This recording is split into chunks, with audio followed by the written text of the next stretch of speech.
Now it's going to change a little bit when I put the coefficients in. Remember our reaction up above, 2NO2 goes to 2NO plus O2. So now let me do, again, what we call the average or general rate of reaction. General or average rate of reaction. Here's where I put in the coefficients. So when I do that, this is negative, and I'll write it all out. Because it's 2NO2 and it's a reactant, I put minus 1 over 2.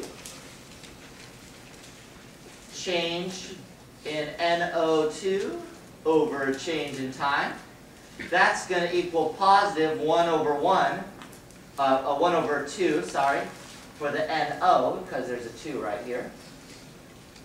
Change in NO over change in time. And that's going to equal positive 1 over 1 for the O2. Why 1 over 1? Because there's a 1 for a coefficient of the O2. Change in O2 over change in time.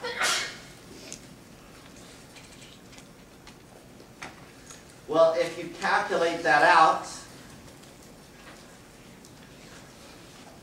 this one right here is going to equal, and there's going to be a lot of zeros, but I want to keep them for the moment.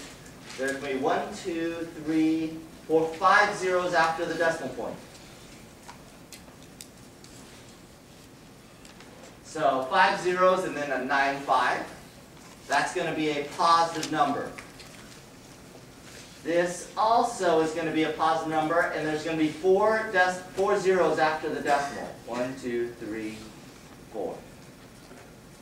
And then for the third one, if you calculate that one, there's going to be, it's going to be the same as what we got before. 4 zeros after the decimal and 2 ones. So that one is the same as what's written in red. Okay, what do you notice about those 3 numbers? They're essentially the same number. 4 zeros and then a 1. This has a 9, 5, it rounds up to 1, so it would be 4 zeros and then a 1. So the general rate of reaction, it does not matter which reactant or product you choose, you'll get the same answer. However, if you specifically wanted, say, a rate of loss of NO2, then you'd have to use the NO2 numbers and go up here. If you specifically wanted a rate of gain of NO, you'd use these numbers, or a rate of gain of O2, you'd use this numbers up here. But if you want the general or average rate of reaction, you divide by the coefficient. So that's the difference of adding the coefficient or not adding the coefficient.